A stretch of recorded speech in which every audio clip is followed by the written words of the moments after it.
สบายดีพ่อแม่พี่น้อง FC ทุกคนที่เข้ามาชมคลิปวิดีโอของสาวนกเนาะทุกคนในที่สุดก็มาฮอดแล้วเนาะแต่ก็ทุกคนมีอันนั้นมีโจรมีผู้อันเที่ยวมาลักเครื่องเขาอยู่นี่นะพอดีอันเมนออกจากป้ามาที่เขามาหมู่บ้านเขานี้แหละพอดีเขาเบาบุญนำมาเจออายุหันแล้วก็กลับคืนเขาหน้าป้าเนาะเดี๋ยวนี้กำลังจะพากันไปลัดดักทุกคนอ่ะบ่ไปเบิ้งไอ้น้อยนึไอ้น้อยไปเบิ้งบ่ไปเบิ้งไอ้น้อยของสาลีจังน้อยก็เนาะโอ้ยฮอดแล้ว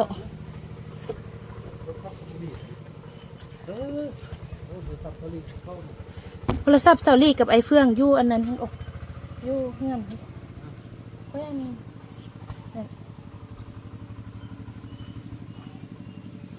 เอาไปมือนี้ซะว่าลืมเอามา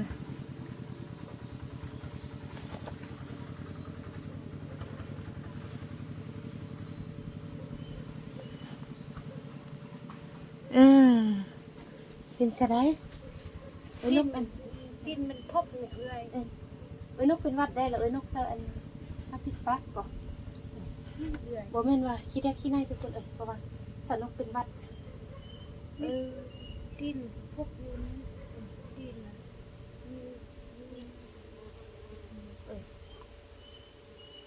ตกไว้ตกบุกบ่ห้าหุ้มอันนี้นั่นไรเนาะเอาแต่ห้าเนี่ยอันนี้เห็ดกับบ่ห้าหุ้มให้ดอกอันนี้ตกไว้ตกให้เลยแต่บ่ลงเขาแล้วแล้วขี้ให้บ่วะให้ให้บ่ให้ดูซาลีก็มีน้ำตูเนี่ยมีน้ำนมมีน้อยนึงกินว่ามีน้ำต้มเอื่อยเบิ่งอันนั้นเฮาก็ต้มน้ำยาหักดอกหักเดียวของมันเนาะต้มยาหักเดียวมันหอมันเอาว่านี่อันห่านให้เขาก็ไม่เฮาเอามาไว้รุ่มมันให้แล้ว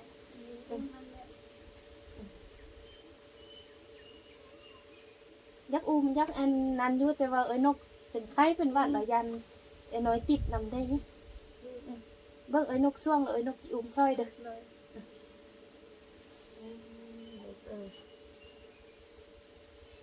มาปัวดีแห้งห่านเลยเนาะ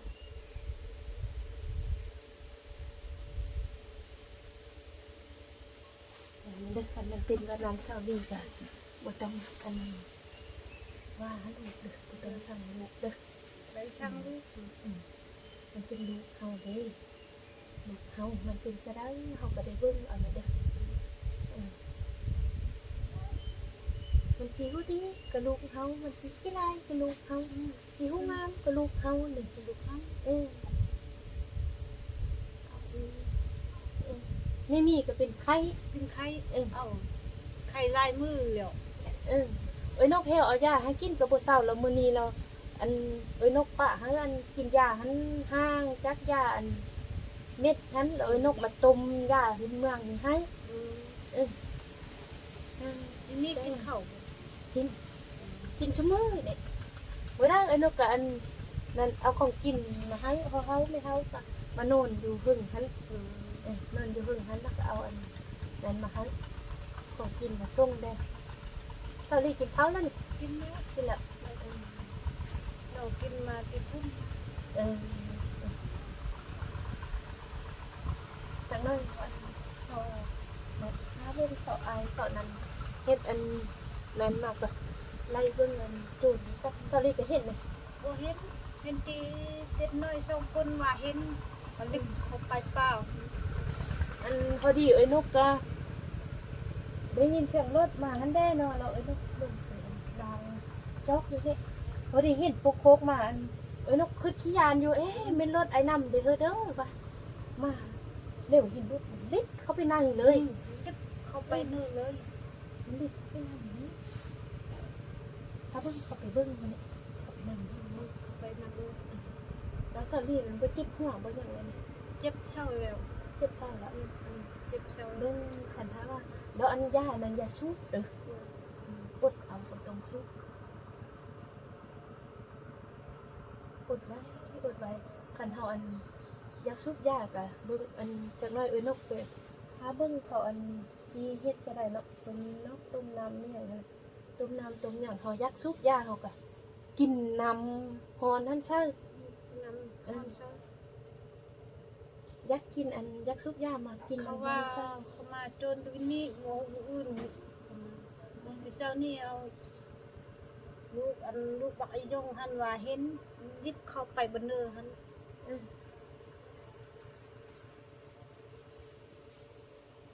ไอ้นกก็เด้ออันนี่หมอโจรเหมือนแบบปนป้านอยู่บ้านเขานี่เด้มื้ออื่นมานกเขามามันเนี่ยมาผู้เดียวเลยนกกระใจเบิ่งยาอันสติ๊กเอามาหั่งนั่นแหละเบิ่งกีตาร์กินนั่นแล้วอันพอเฮาไม่เฮาโหมาว่าเห็นเขาอันมาอยู่โรงเรียนนี่แล้วเขาว่าอันยันเป็นคนต้นคุกมาเบิ่งมือเบิ่งหยังเป็นหิวย่างเซมาย่างเซมาแล้วนกก็ขี้ยานเนี่ยนกก็เคี้ยวเอาเมื่อแล้วมันนี่จะเข้ามาผู้เดียวคือเก่า คือเก้า บ่มานี่ก็เป็นเรื่องอันเขาจุเฮาแก้อย่างนี้เป็นไข้แสดง เป็นแค่เด้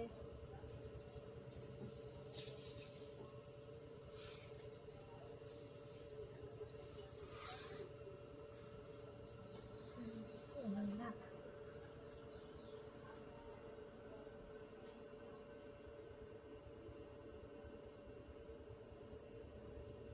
ปู่ห้าเราเองหน่อยปู่บอกไอ้นกเอามาปู่ฮะปู่ไหมปู่แล้วเอาหน่อยนี้ปู่เลยขออนุญาตเด้อวันเสาร์นี้ เป็นยัง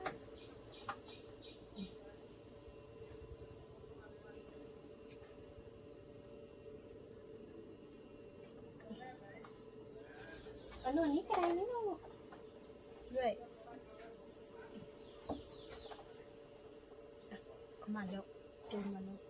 เอาลูกมาหน่อยนี้ น้องออกมาจับเดือน โอ้โน อย่างอันก็พอแล้วไหนเนาะเลือกอยู่ลูกว่ายันเอ็นติดวัดกับปนันมาลูกเอาขึ้นเหรอดูหน่อยกันเนาะโอ้ย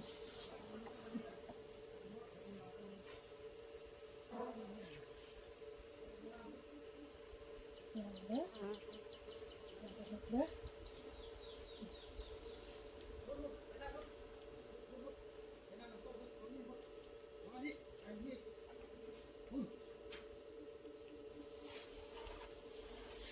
บอกโตแล้วอย่าสุมาสุมาหาใครนะคุณนับตอนนั้นครับนับคุณนะครับ โอเคทุกคนในที่สุดก็จับได้เนาะโจรที่มา เป็นป่วนอยู่บ้านเฮาที่มันมาปันป่วนอยู่นี้นะเนาะนี่ในที่สุดก็จับได้ไล่ทันแล้วเป็นคนบ้านเดียวกันซ้ำคือว่าเนาะคนอันนั้นแล้วนะ